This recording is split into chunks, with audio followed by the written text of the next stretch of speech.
Welcome to the third Toda public conversation on trust building and cooperative security in Northeast Asia.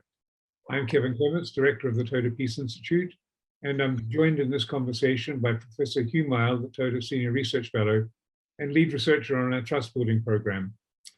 He's also an emeritus professor from the University of Kent in the UK. We're really privileged to be having this conversation today with one of China's foremost experts on nuclear weapons policy, Dr. Tong Zhao. Tong is a senior fellow in the nuclear policy program at the Carnegie Endowment for International Peace, based in Beijing at the Carnegie Tsinghua Center for Global Policy. His research focuses on strategic security issues, nuclear weapons, deterrence, arms control, non-proliferation, missile defense, hypersonic weapons, and China's security and foreign policy. He serves on the board of directors of the Asia-Pacific Leadership Network for Non-Nuclear Proliferation Summit, and on the advisory board of the Missile Dialogue Initiative as well. So welcome, Tong, and welcome to this public conversation. I'd like to start with a general question on US-China relations. A US-China great power bargain, or at least a good US-China relationship, is crucial for avoiding conflict in East Asia. Yet the relationship seems to have reached their lowest point for years.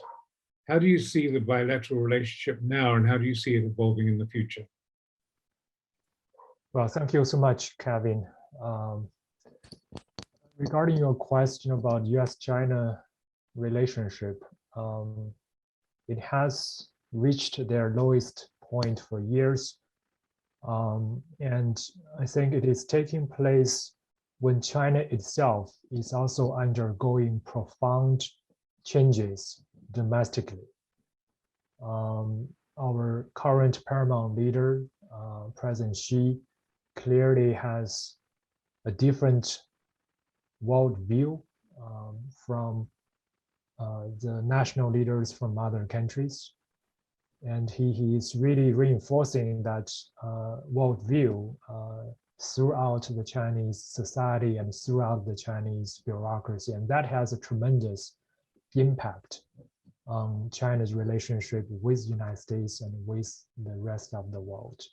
So currently, the US-China relationship faces a fundamental predicament, which is US efforts to uphold its basic values and principles like human rights and democracy and rule of law are viewed by China as posing the gravest threat to China's core interests, especially China's regime security. So that's why it's really hard for the two sides to agree on how to build a stable and constructive relationship. This has happened over the last few years when China is taking increasingly forcible measures to strengthen domestic control and also to build its comprehensive power, including military power, to advance its claimed territorial interest in South China Sea. And as China has developed a more ambitious agenda over national unification with Taiwan, China's greater willingness to push back against Western democracy, division of power, rule of law, China is also increasingly publicly challenging the US idea of rules-based international order. So I think that reflects a growing ideological confrontation between the two sides. So they cannot even agree on basic factual issues. The US has been complaining about the growing Great Fire War between the two societies. The two nations absorb different information on a daily basis, and therefore they develop very divergent perspectives on a range of issues. So that's the fundamental challenge we are facing today. The recent US-China summit that took place virtually a week ago helped inject some positive momentum. It demonstrates that both leaders are willing to pursue a more stable relationship, but they still face tremendous challenge and difficulty in terms of how to bring about practical level cooperation given their fundamental predicament. So that's how I see the current status of the bilateral relationship. It's still, given the fundamental challenge, it will continue experiencing ups and downs, and it will be a bumpy road, even though at this moment it looks like it's moving towards a slightly more stable and better shape. Thank you.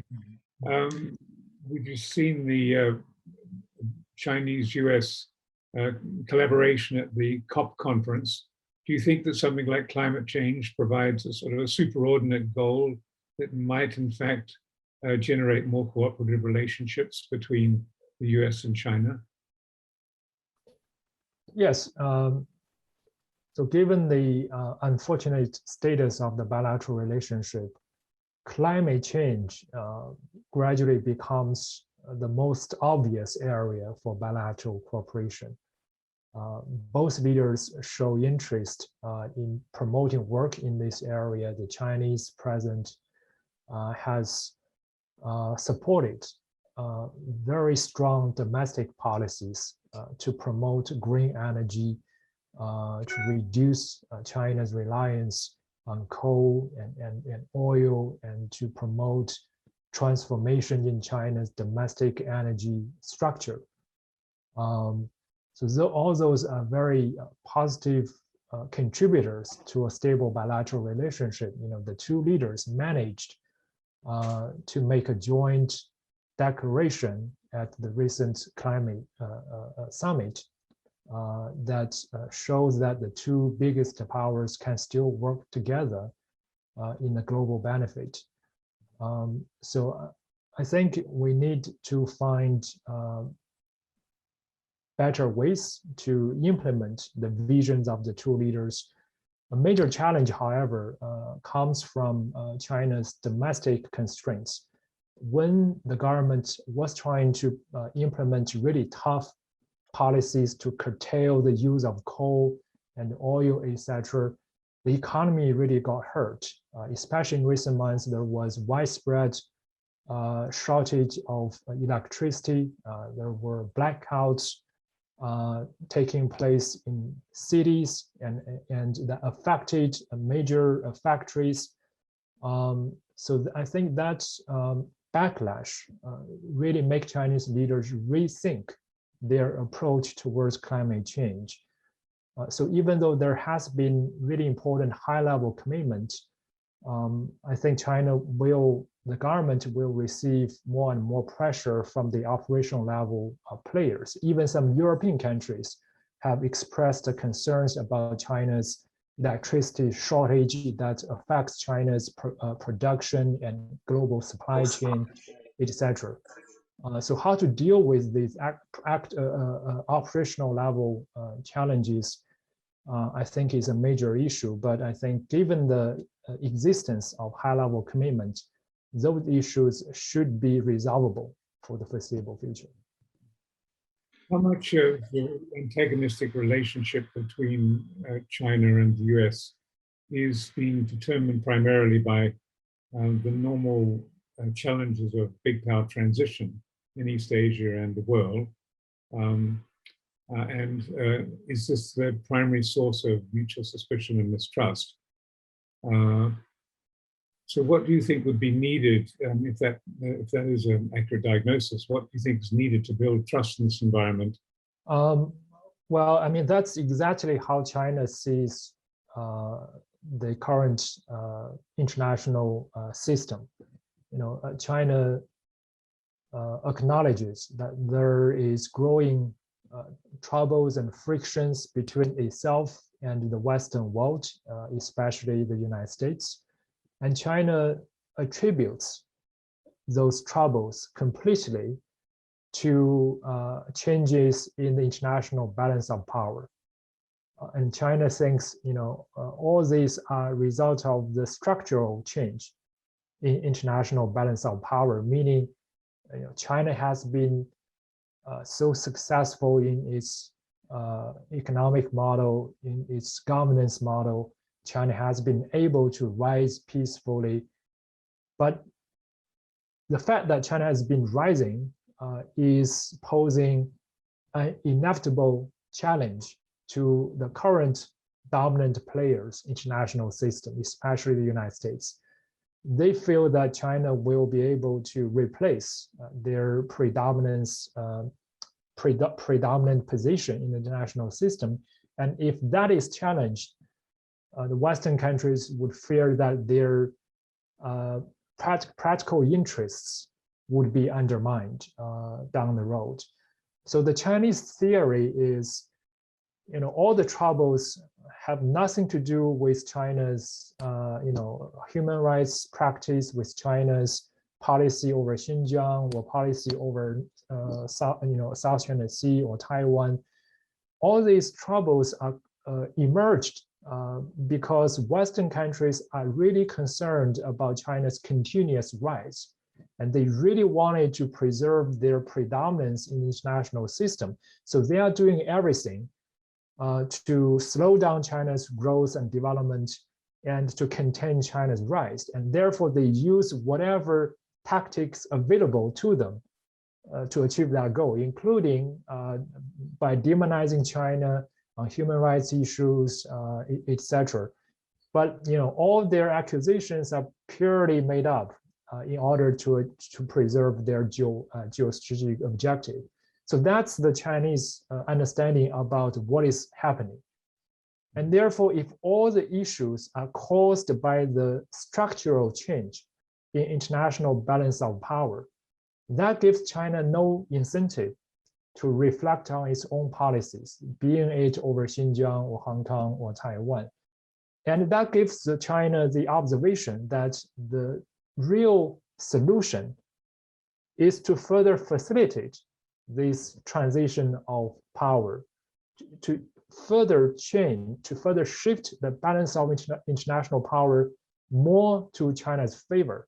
So if China can further build up its comprehensive national power, including economic, technological, military, and political power, China will eventually be able to demonstrate to the Western world that the Chinese model works. The Western countries, they are wrong in discriminating against the Chinese system. And they think that the Western countries only understand about power. If China can demonstrate stronger power, the Western countries will eventually acknowledge their biases and prejudices, and they will eventually respect China. So because of this focus on the structural change in international system, China feels that the most urgent thing for China to do is to concentrate on its own development, is to concentrate on its own power accumulation. I think it makes sense from the Chinese perspective, but also I think it presents new issues. As I said, it gives China no incentive to reflect on its own foreign policy, including the so-called wolf warrior diplomacy and its impact on external perception on China. This power-centric mindset is driving China on the path to concentrating on power, build up. There's recent report of massive Chinese nuclear expansion, and China doesn't even acknowledge the reported nuclear construction. So it shows very little interest to engage in conversations to resolve these disputes. And China thinks that the disputes will automatically be resolved after China acquired a better and stronger power vis-a-vis the Western countries. So that's the Chinese understanding about how to resolve this issue. I think there is still a major gap between the Western and the Chinese prescription about the current problem. I think that's the major challenge facing China, facing the international community. How do we narrow the two sides' perception gap, and can we find a common ground to resolve their differences? It's a very challenging situation, but I think more dialogue aiming at resolving their fundamental disagreements would be urgently needed.